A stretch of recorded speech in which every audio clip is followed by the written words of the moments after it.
Welcome to the Karma Leaders Podcast.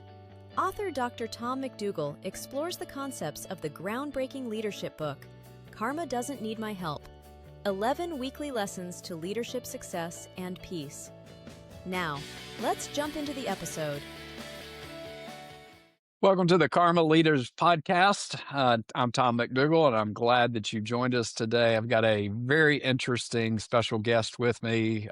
Tim Schoonmaker is a very thoughtful, interesting individual. I'm going to actually share something about Tim that he may not be aware of, but Tim always impressed me because Tim not only is an extremely thoughtful person, he also has excellent control over his emotions. And I watched him on this. I worked with a chief nursing officer a lot of years ago. His name was Steve, and Steve was like scary calm. I mean, you just couldn't rattle Steve for anything. And Tim, you're one of the few people I have ever met since I knew Steve that you're in the same category. You just have an air about you that is calm and builds trust, and I've always admired that in you. But Tim was responsible for running our food services division, and hopefully we'll have a couple of stories about that.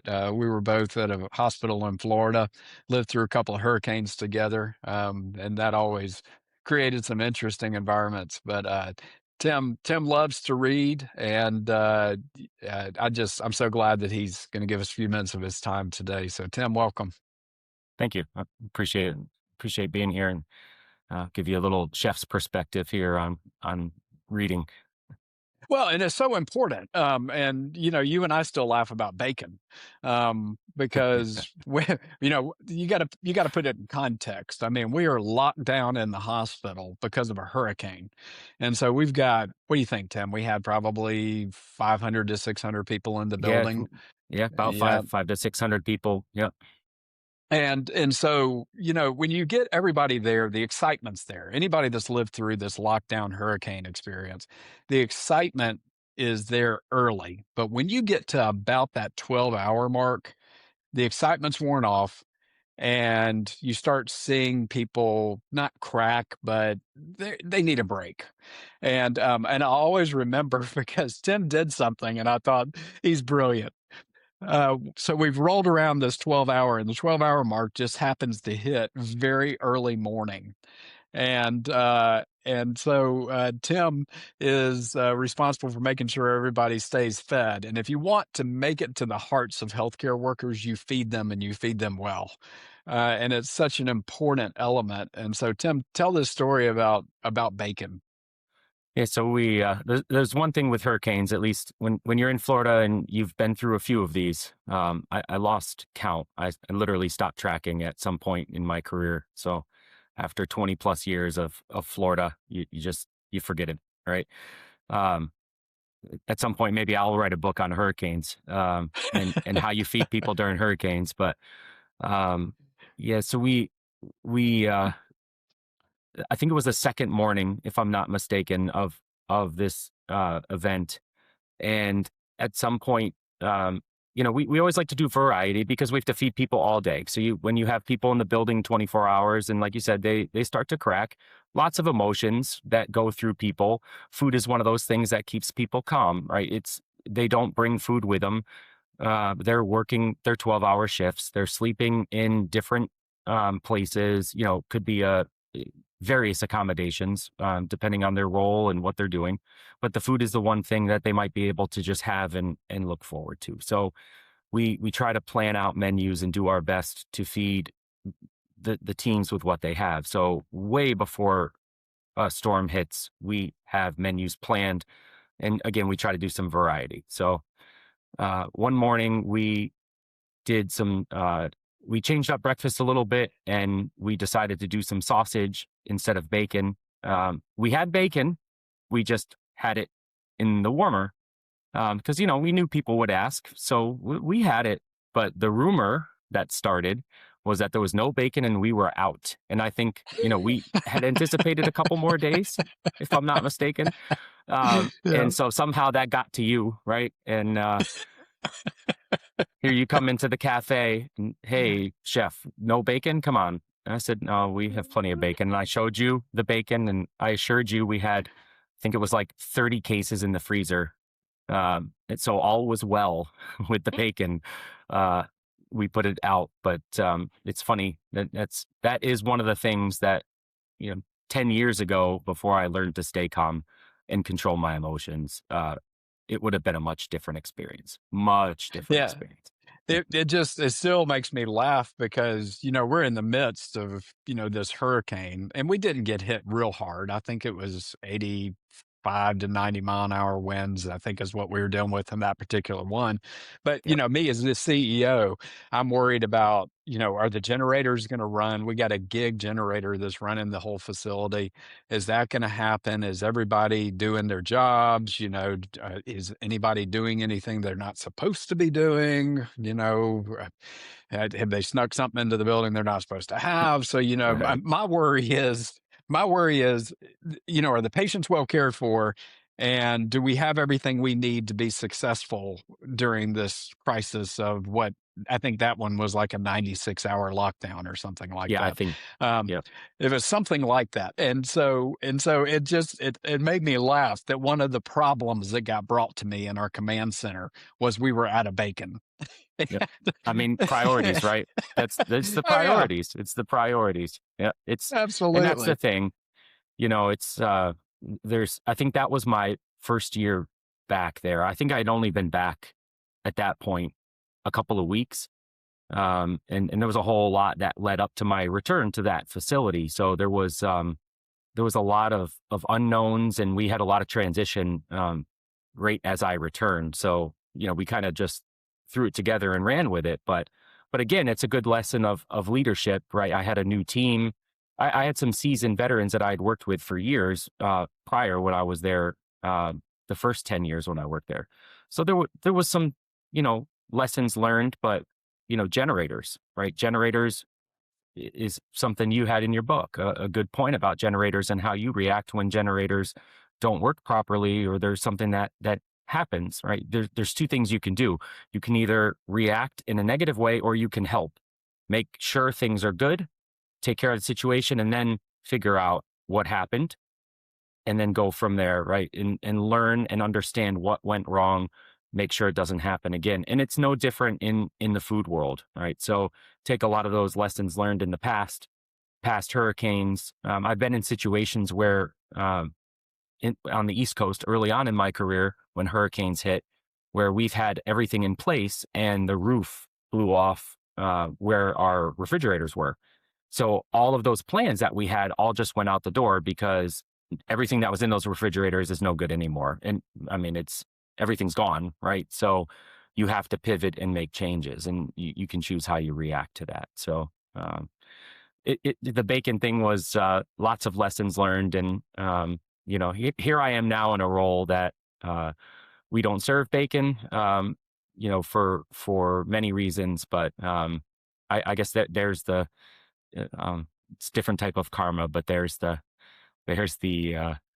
irony, I guess, in the situation with bacon, right? Absolutely true. That's good. Well, Tim, and I've thanked you before. I'm going to thank you publicly. I was honored that you chose to pick up my book and read it because I know you're a big reader. You read a lot more than I read, and I read a lot. So, talk to me about why you chose to read the Karma Doesn't Need My Help book. Sure. So I love leadership books. I I never used to like to read. It was one of the things that I never really cared to do. But then, again, probably the past 10 or so years, I started to make a very purposeful, change to where I tuned off of things like social media. I turned off TV. Yeah, there's really nothing there that's substantial, and nothing that was benefiting, not just myself, but also the people that I lead, the people that I have to care for, family, that sort of thing. So books for me, leadership books, where I could find a lot of, not just comfort in reading, but I could get a lot of good tips in how to better myself, how I responded, how I communicated, how I could set my days up, how I could work together with, and collaborate with people better, and really just help help in my career. So, um, I've read one of your books before, and uh, the patient decision book, and that for me, while it was a little different and outside of my specific scope, it helped me understand healthcare better, right? So as a chef in healthcare, really understanding the business and that whole other side of things is very important, right? Because working in food service is just a very small component of healthcare. I need to understand the rest of the business, though, if I'm going to help everybody be successful and help that organization succeed. So for me, understanding the business is important. And, when I saw this book, it's leadership, and I love your books. I love the way you write. It makes sense. It's very well organized. And I always like understanding where you come from because, again, I've been in your meetings, right? So I know how you lead. So it helps me understand kind of your thought process. So again, the first book, when I was working with you, I didn't report to you directly, but it helped me understand why you made the decision. So when you're standing in front of the group and you tell us, this is what we're doing, this is the direction we're heading, I didn't sit there and say, hey, why are we doing this? This doesn't make sense. I said, okay, got it. Here's my responsibility within your framework. Here's what I got to do to help that be successful. Right. And I think if we all just understood that sometimes, it would just make our lives a lot more easier. All right. So. Yeah. Well, and what listeners don't know is that Tim was giving me an occasional play-by-play as he was reading the Karma Doesn't Need My Help book. I would get an email from him about every 2 weeks or so, Oh, yeah. and he would give me a summary of the chapter of what he took away from that chapter, and then share some of his other thoughts. And I just loved it. I mean, it helped me so much because I do a lot of speaking engagements, and so the feedback is extremely important to me as I build out the conversation for those speaking engagements. But I guess my burning question though for you, Tim, is I've read a lot of books that I've not finished. And that sounds weird, but I just get to a point in the book where I'm like, I don't know if I want to continue reading this either because I don't agree or I'm not entertained or I'm not interested in it. And one of the things that was curious to me is when you told me you were going to read the book, is I thought, I wonder if he finishes it because I think you're wired like I am. So not only did you finish the book, you told me that you ignored my advice Yeah. about reading a chapter a week, and you finished it faster. So talk to me about your thought pattern on that and why not only you finished it, but why did you rush to the end compared to what I'd recommended? Yeah. So I always like to read, and I don't spread a book over a long period of time because then I may not finish it, right? So I like to get things completed. And I like to take notes on books because for me, it's not just about reading, it's also about providing the feedback to the team, right? So if I read a book and it's on leadership, I want the tidbits to be able to share with the team. So if I'm having my leadership huddles or if I have a meeting with my leadership team, I can go ahead and share some of those tidbits with them, right? Because again, if everything stays in my head, it doesn't do anybody any good, right? You have to share your knowledge. You have to be able to teach others and influence, right? That's a big part of what we do. So you said initially, do not read this in one sitting, spread it over the 11 weeks, and the chapters are written as such. So I was going to try that.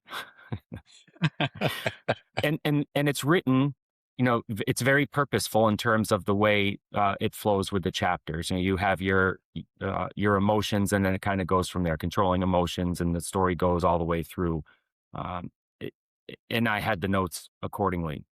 But as I started to read it, I found, the chapters are very bullet pointed and they flow very nicely. So as I was reading, I try to end my days with reading. So some days are easier than others, right? Some days for me are pretty straightforward and some days are more stressful than others. So the reading sometimes brings me down to a level that I can get to where I can relax. And reading one chapter it didn't do it. So I read 2 or 3. So I got through it much quicker than 11 weeks. But it was engaging, right? Overall, the book was engaging. There was a lot of good leadership points in there. And again, it's not just because I've worked with you and I know how how your leadership method is, but it really flows with a lot of leadership books, especially in healthcare, right? So it doesn't matter what you do in healthcare, what role you have, it fits to everybody, and outside of healthcare as well, because controlling your emotions is an issue everybody has. Working alongside others and how you communicate is an issue that everybody has, right? We can all improve in how we communicate, not just at work, but also in our personal lives. And again, you and I have talked. There's a lot of things that uh, over the years that we've worked on, that not together, but we've worked on, that we share. And I think that's cool because I can then connect, right? So how many authors can you connect with that you've worked with and say, hey, I've worked on this personally, as you have. So I think some of that's really good, because sometimes you need that. I'll say accountability partner, right? That's a good way to explain it. Sometimes you need somebody to relate to. So Yeah, makes sense. Okay, so given that we know each other, and as you were reading the book, was there a moment as you were reading the book that you thought, huh, hadn't really thought about that before? Was there one of those, or something that stood out that was kind of different or unusual for you? two things specifically. One was the solving everybody's problems. That's a problem I have. Something comes to me, I will work. If I have to sit in my office, or um, sit in my home office for the next 12 hours and work on it until I get the answer, that's what I'll do, to the point where it'll bother me unless I figure it out. And that is not really the right way to do things, right? It is not about solving everybody's problems. So your whole chapter about not every problem needs to be solved. People will bring you every problem they have, personal, work related, doesn't matter. They bring it to you. So that was a very that chapter hit close to home, right? You had a lot of good points in there about saying, listen, you don't have to answer everybody's problem. You don't have to respond to every email quickly. You don't have to pick up your phone and hurry up and respond to every text, right? It's okay to ignore an email and respond to it in a couple of days after you've had time to think through it. It's okay to tell somebody, well, what would you do? Even if you already know the answer, right? I think that really hit home. The other piece that really hit home, because I don't ever think about it at all, but I need to at some point, because I'm starting to get to that point of life, is looking at how do you really start to look at the rest of your career, right? So I've worked in a few places. I worked in the distribution sector for a little bit before coming back into operations, because my heart is in operations. There's just something about being in facilities and being around all the action all the time that I just can't step away from. And I think the fear of not being there and not being connected to that's always going to be inside of me. But having that savings target and knowing what you can do and how you can live outside of that 65% target, never thought about that. And so that was a very different chapter, kind of unexpected, because I wouldn't expect of in a leadership book of a chapter on how to save and how to really look at living within your means and starting to save, right? So those pointers were important. So I made quite a few notes about that one. Yeah. And that live within your means, you know why it's there. It's there because that gives you the freedom to embrace that. Number one, I'm not irreplaceable. And number two, I may be forced into being replaced at some point. So Yep. I've got to have the freedom to hold true to my values and hold true to what I believe is appropriate. And if I have to walk away either by choice or force, I've got the ability to do that. And that was the real important thing to me. That's why it was in there. Um, let's pivot to a third thing, because I wrote the book with two purposes and two audiences in mind. The first one is I really struggled with losing my peace as a healthcare leader. And I talk about that in the book, so I won't go into a lot of detail there, but I struggled with that. So my first reason for writing the book was to help other seasoned, experienced executives maybe find a path to getting that peace back because I don't want them to exit, the leadership roles like I chose to do so with early retirement. I don't want them to do that. So trying to help them not reach that point where they feel like they had to exit like I did. The second audience was early careers. Um, I worry about the younger generation of healthcare leaders because I hear a lot of them that feel disenchanted. They get into healthcare because they want to make a difference. They, want to make that difference not only from a professional perspective, but a personal perspective. But they're getting a little disenchanted. They're getting a little discouraged. So helping them learn those lessons I wish I had learned earlier that would have given me more of a purposeful approach to the way I looked at my career. So that was the second group. But you zinged me and told me there was actually a third audience that I had never thought about. And it was in one of your emails. You said it changed that the book changed the way you viewed the C-suite and your interaction with the C-suite. And I never really thought about that as an audience or purpose of the book. So share with us your thoughts on that, Tim, because I want Sure. to hear more. So I've spent in my healthcare career, I've spent some time working for contract food service. So in the contract side, you spend a lot of your time looking at targets, numbers, just like for-profit healthcare, right? You're looking at how do you make sure everything's taken care of, whether it's engagement scores. You're really focused on those numbers and the communication with the C-suite and whatever that is, web of influence, making sure all those dots are connected. And then when you're kind of outside of that on distribution, you're still doing those things. It's still about web of influence and making sure that those KPIs are met, but it might be at a little bit different of a level. And then even in non-for-profit, it's still the same thing. You work for, you report to a leader that you're working for. They have metrics to meet. You have to make sure that you're reporting and communicating those as well. And so I've never really thought about or stepped back to say, okay, how do I make sure that what I'm doing is contributing to their success and growth and not just staying off the radar, because that should be everybody's goal. And when I say staying off the radar, I don't mean hiding somewhere or not being on their list. You should always be on the list of somebody that is reliable, promotable, being able to work with somebody that is ready for the next step, right? That should always be something that's there.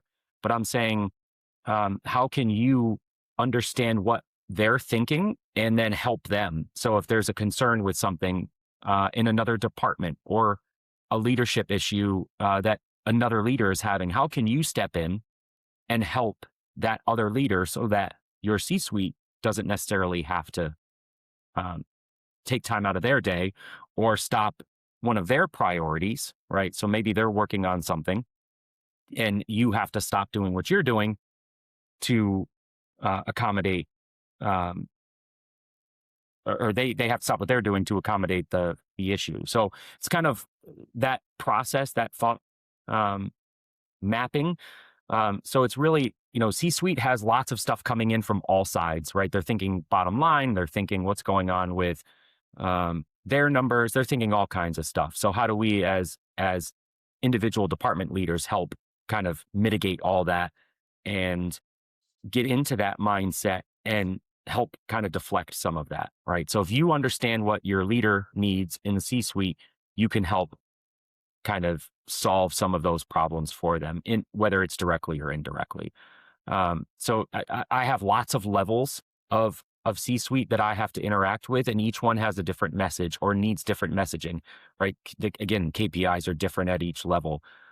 So I have to understand and know what to go into. I also have different leaders at each facility that have a different level of communication style. They have a different level of how they engage with their leader. They may be new, right? So If they're new in healthcare and they don't fully understand what's going on, I don't want them to be discouraged, as you said. I want to make sure that we can help them be successful. So it's kind of it's this.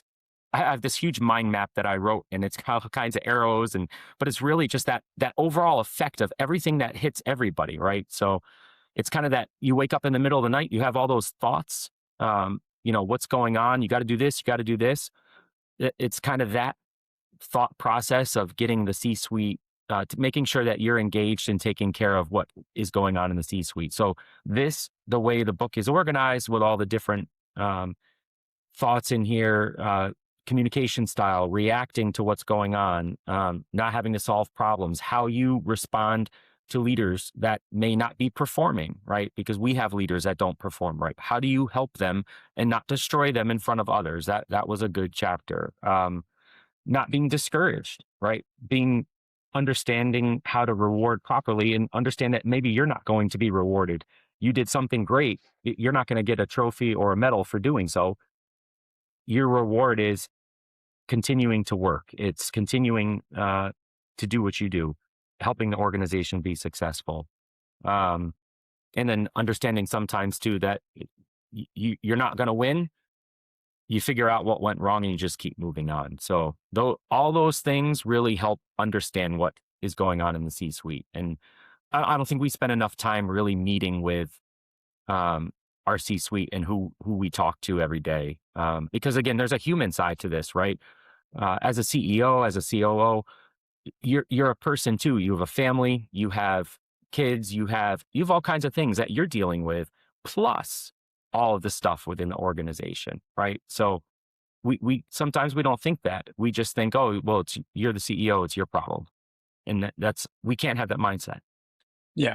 And that the C-suite, and I still struggle with it. I've struggled with it for 3 decades, and I still struggle with it, of how you can be by title, you are a figurehead leader of the organization, whether you're a CNO or an assistant administrator or a CFO or a COO, whatever, just pick one of the O's. You've got that responsibility to be that figurehead. But you're also a real person. And if you want people to engage with you and believe in you and trust you, you have to show them you're a real person. Yep. But I always struggle with, how do I balance being just Tom McDougall with being the CEO of an organization? Because when you're the CEO of the organization, that's not just when you're in the building. You are the CEO of the organization 24/7, 365. You can be in a grocery store on a Saturday morning. You are still the CEO of the hospital. Um, or you can be, sitting on a boat in the middle of Tampa Bay, and you are still the Yeah. CEO of the hospital. Yeah. And Yeah. I've really struggled with that balance. And I think a lot of people forget that, is that, your CEO, your COO, your assistant administrator, or whoever that is that's in the C-suite, it's a real person. And they're dealing with some real world crap, just like you are, whether it's personal or professional. And so, I laugh. My wife's a nurse, and she will sometimes she will shake her head, and she said, and I've been retired almost 2 years, that she will still shake her head and look at me and say, you will defend the C-suite until you are dead. And I'm like, yeah, I will. I will, because nobody understands it until you're sitting in those chairs. You don't understand it.